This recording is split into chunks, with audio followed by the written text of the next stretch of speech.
Pero, pagkasabi niya noon ay bigla na lang nagloko ang lubid at nawala na rin bigla ang mic ni Feng Hao. Sinubukan agad ng mga itong ibalik ang komunikasyon nila pero medyo nahihirapan doon si Robert. Makalipas lamang ang ilang segundo ay narinig na nila sa radyo ang boses ni Feng at pabiro nitong sinabi na Monkey na siya doon. Sinubukan daw niyang lumiko dahil meron siyang nakitang bato kaya bigla na lang nagloko ang kanyang lubid. Pero, mukhang naka-jackpot daw siya dahil aksidente nitong nasira ang isang layer doon na nakatakip sa mas malalim na parte ng underground. Akala naman ni Tesla ay nagbibiro ito kaya tinanong nito kung seryoso ba siya na nakita na agad nila ang kanilang hinahanap doon nang wala pang isang araw. Wala naman daw siyang rason para magsinungaling kaya ihanda na daw nila ang mas mahabang lubid dahil marami pa silang lalakbayin doon. Bago nila umpisahan ang paglalakbay doon ay kinuha muna nila ang kanilang boss na na-stuck sa ilalim. Habang hinihila pataas ay tinanong nilang lahat kung ayos lang ba ito at kung meron bang nangyari sa kanyang masama. Nainis naman ito dahil sobrang ingay nila kaya sinabi na lang ni Feng Hao na okay lang siya at bilisan na lang nila ang paghila.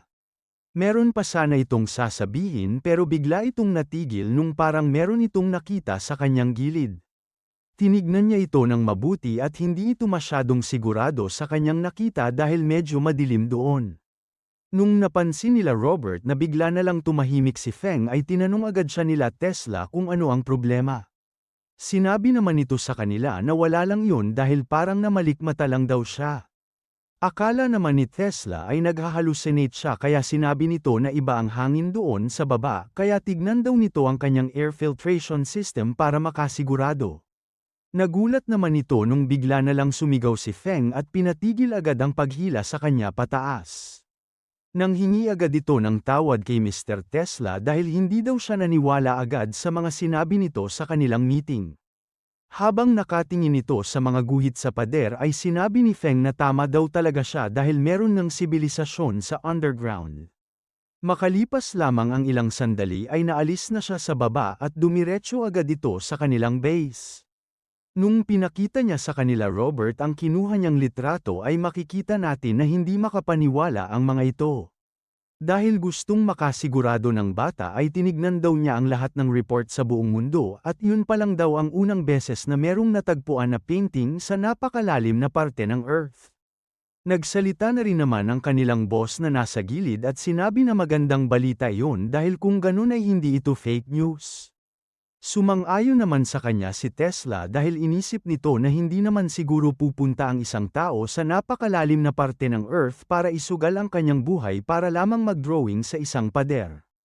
Habang tinitignan nito ay inisip pa nito na ayon sa style na ginamit sa pag-drawing ay nasa primitive stage pa lang siguro nung ginawa iyon. Pero, bigla itong nagtaka dahil nakita lang daw yun ni Feng ilang daang metro lang pababa. Ayon daw sa kanilang komputasyon ay masyado pa itong mababa kaya paano daw kaya ito napunta doon. Posibleng doon daw nag-umpisa ang kanilang sibilisasyon hanggang sa bumaba sila ng bumaba o kaya naman ay merong umakyat doon para mag-iwan lang ng drawing. Habang nag-iisip ito ng malalim ay sinabi agad ni Robert kay Feng Hao na huwag siyang gagawa ng ingay dahil hindi nito gusto ang naiistorbo pag nasa zone siya. Dahil hindi ito sigurado ay bigla na lang itong sumigaw at sinabing hindi niya masasabi kung saan at kailan ito nangyari dahil wala naman silang dalang professional appraising equipment. Dahil nakita ni Lee na nahihirapan na si Tesla ay lumapit sa kanya ang ating bida at sinabi na hindi naman nila ito kailangan dahil pwede niya itong tignan mismo. Pagkatapos noon ay sinabi agad nito kay Feng Hao na bababa ulit siya doon pero sa pagkakataong ito ay sasama naman daw siya. Dahil hindi pa rin alam ni Feng kung ano ang mga nandoon sa baba ay pipigilan sana nito ang gustong gawin ng kanyang boss. Pero, bago pa niya ito masabi ay inutos agad nito kay Robert na ihanda na ang mga lubid para mag-umpisa na agad sila. Dahil nakita ni Lee na parang merong sasabihin sa kanya si Feng Hao ay lumingon nito sa kanya at tinanong nito kung ano yun. Napangiti na lang ito at sinabing wala dahil inisip niya na wala naman siyang magagawa kung buo na talaga ang loob nito. Makalipas lamang ang ilang minuto ay naayos na ang kanilang equipment kaya sinimulan na agad nila ito. Habang pababa sila ng pababa ay sinasabi sa kanila ni Robert kung ilang metro na ang nalalakbay nila. Dahil malapit na daw sila sa nakita ni Feng Hao ay babagalan na daw nito ang kanilang pagbaba para makarating sila doon ng ligtas. Paglagpas pa nila ng 150 meters ay sinabi sa kanila ni Robert na ayon sa kanyang data ay nasa harap na dapat nila ang painting. Sinabi naman agad sa kanya ni Lee na tama nga siya dahil nakikita na niya ito ngayon ng maliwanag.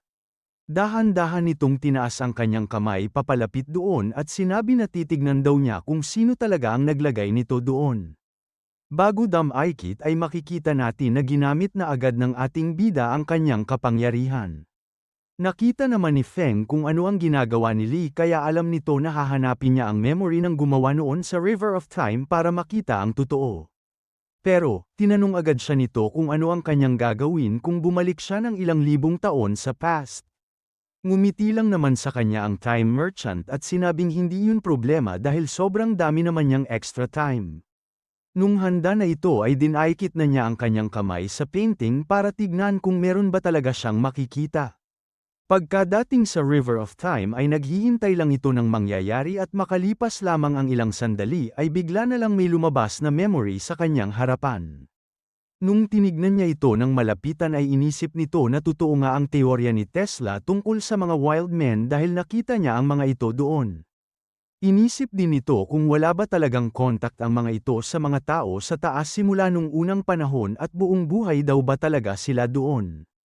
Kaya, unti-unti na nitong nilapit ang kanyang kamay sa bula para hawakan ito at pumunta mismo sa lugar na iyon. Pero, bago pa niya ito magawa ay bigla na lang lumabas ang napakaraming bula na merong lamang kung ano-anong memorya sa lugar na iyon. Masaya nitong sinabi sa kanyang sarili na mukhang nahanap daw niya ang isang kritikal na punto sa underground history. Dahil doon ay kailangan daw muna niyang tignan ang lahat para makakuha siya ng mga impormasyon tungkol sa buhay sa underground world. Bigla na lang itong napatigil dahil nakita niya sa isang bula na merong mga tao doon na kulay blue ang mga balat. Nakita din ito doon ang mismong panahon nung inuukit ng isa sa kanila ang painting na nakita ni Feng Hao. Natigil naman ito sa kanyang ginagawa dahil meron silang naramdamang kakaiba na paparating sa lugar na yon. Kahit ang ating bida ay nagulat din dahil sa bilis kumilos ng hayop na bigla na lang dumating doon. Sumigaw ito ng sobrang lakas para takutin ang mga tao na kulay blue ang balat dahil mukhang hindi magkakasundo ang mga ito. Pagkatapos noon ay bigla na lang itong tumalo ng mabilis patungo sa kanila para atakihin ang mga ito. Pero, dahil sa takot ay nalaglag ang isa sa lapag bago pa lamang ito makatakbo. Kaya, sinipa agad ito ng monster at makikita natin na tumalsik ito ng malakas sa pader. Dahil nanghihina na ito ng sobra ay sinabi nito sa kanyang mga kasama na tumakbo na sila. Makikita natin na unti-unti nang nawawala ang malay nito at ang nakikita na lang niya ay isa-isang pinapatay ng monster ang kanyang mga kasama. Pagkatapos noon ay nakita na nito na siya na dapat ang isusunod ng monster kaya wala na itong nagawa kundi ang tanggapin ang kanyang kapalaran. Pero, meron itong nakitang kakaibang anyo sa likod ng monster kaya inisip nito na yun siguro ang kanilang god at nandoon ito para iligtas siya. Bumalik naman na ang ating storya sa kanila Feng Hao at maririnig doon na tinatanong siya ng kanyang mga kasama kung nasaan na ang kanilang boss at kung nasa panganib ba ito. Bago pa ito makasagot sa kanila ay nakabalik na pala si Lee kaya tinanong agad siya ni Feng Hao kung meron ba siyang nakita. Ngumiti ito sa lahat ng nandoon at sinabing nakita na niya ang pruweba na meron talagang sibilisasyon sa underground. Dahil sa magandang balita na sinabi sa kanila ng time merchant ay natuwa ang lahat ng kasama niya kaya nagtatalon at nagsisigaw ang mga ito. Bigla namang nawala ang ngiti ni Feng nung meron na naman itong naramdamang kakaiba sa paligid. Dahil doon ay bigla nitong sinigaw sa lahat ng kanyang mga kasama na meron silang kalaban kaya protektahan daw agad nila ang ating bida. Habang nakaporma ang lahat sa direksyon na sinabi ni Feng ay naghihintay lang ang mga ito ng lalabas. Nung lumipas ang ilang minuto na walang nangyayari ay napangiti na lang ito sa kanyang mga kasama at sinabi na mukhang namalikmata na naman siya. Sinabi naman sa kanya ni Waylon na pangalawang beses na itong nangyayari sa kanya kaya tinanong nito kung ayos lang ba talaga ang kanilang boss. Sinabi naman nito na okay lang siya at para daw makasigurado siya na wala talagang panganib ay titignan ulit nito ang lugar at inutos na bantayan lang nilang mabuti ang Time Merchant. Bago tuluyang maglakad ay pinatigil muna siya ni Lee at sinabing kailangan niyang mag-ingat dahil baka mas malakas daw sa kanya ang mga iyon. Hindi naman alam ni Feng kung sino ang tinutukoy ng kanyang boss pero sinabi nito na naiintindihan niya iyon. Nakita naman ng kanyang mga kasama na merong kakaibang hayop na papalapit sa kanya kaya sinigaw agad nila ito kay Feng. Dahil siya si Feng Hao ay nagulat lang ito sandali pero madali lang naman niya itong na-counter at naipit ang kanyang ulo sa lapag para hindi na makakilos. Nawala naman bigla ang gigil nito nung nakita niya na kulay blue ang balat nito at mukha siyang tao. Dahil doon ay sinabi agad niya kay Mr. Lee na nakahuli daw siya ng isang avatar. Sinigawan naman agad siya ng ating bida at sinabi na hindi yun avatar dahil ang mga taong yun daw ang isa sa mga nakatira sa underground na kanilang hinahanap. Naintindihan naman yun ng lalaki pero sinabi nito na kailangan niya itong puwersahin dahil mainit pa ang ulo nito. Nagpuntahan naman doon ang kanilang mga kasama para makita nila ito ng mabuti at sinabi nila na astig pala ang mga itsura ng mga tao sa baba. Pinaalam naman sa kanila ng ating bida na hindi lang iyon ang mga nabubuhay sa underground world dahil meron ding iba't ibang lahi doon kaya kailangan nilang maging alerto. Hindi alam ng ating bida kung ano ang rason pero nung nakita siya ng babae ay bigla na lang nawala ang galit nito sa kanyang mukha. Lalo naman itong nagtaka dahil makalipas lamang ang ilang sandali ay bigla na lang itong nag-iiyak. Kaya, sinabi agad ng Time Merchant kay Feng na bitawan na niya ito at hindi niya kailangang mag-alala dahil siya na ang bahala dito. Dinagdag pa nito na hindi naman daw siguro siya nito aatakihin dahil mukhang nagustuhan nito ang kanyang itsura. Nung binitawan na siya ni Feng Hao ay nagulat silang lahat dahil hindi man lang daw ito nagwala at nagalit. Unti-unting lumapit sa kanya ang ating bida at sinabi nito na ayon sa kanyang ekspresyon ay parang namumukhaan daw siya nito. Inisip niya itong mabuti at pag-upo nito sa harap ng babae ay sinabi nito na parang alam na niya kung ano ang rason nito. Pagdating nila sa taas ay tinanong agad sila ni Robert kung bakit ganun ang itsura ng blue na babae. Pinaliwanag naman sa kanya ng ating bida na nasa underground siya ng buong buhay niya kaya baka daw masira ang mga mata nito pag nakakita ng araw. Dinagdag pa nito na hindi lang yun ang rason dahil nilagyan rin nila ito ng konting grado para makakita ito ng mas maliwanag. Pagtingin ng babae sa direksyon ng Time Merchant ay bigla na lang itong napasigaw ng malakas. Nagulat naman silang lahat kaya hinaranggan agad ni Feng ang kanilang boss dahil inisip nito na bigla na lang nasira ang ulo ng babae. Pero, hindi naman pala ito agresibo dahil bigla na lang itong lumuhad sa harap ng Time Merchant.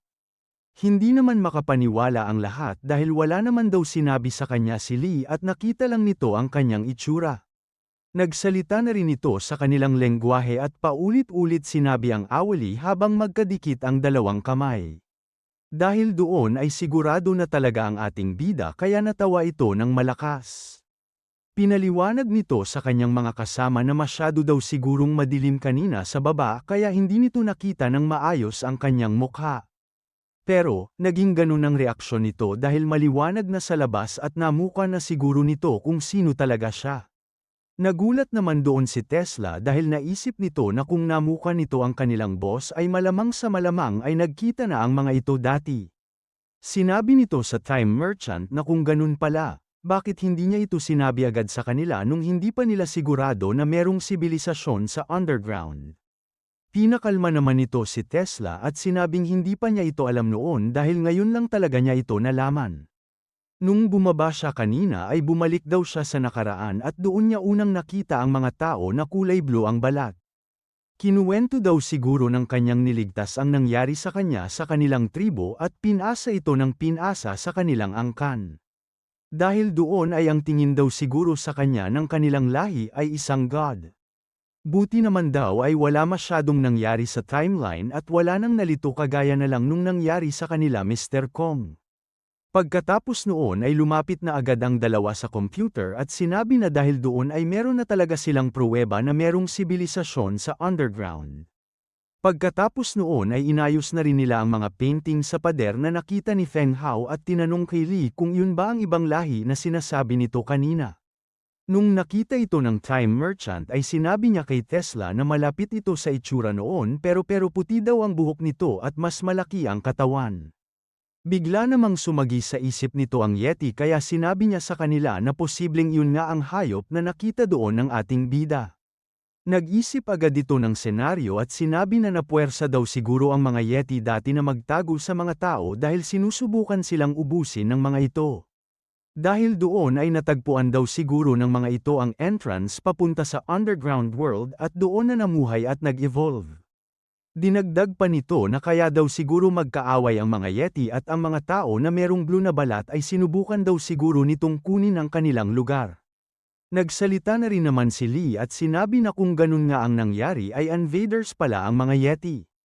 Pinaalala naman sa kanya ni Tesla na isa lamang itong hypothesis pero ang sa tingin daw niya ay konektado ito sa isang ancient legend. Napatingin sa kanya ng seryoso ang lahat nung sinabi nito na bigla daw pumasok sa kanyang isip ang Tibetan legend of Shambhala.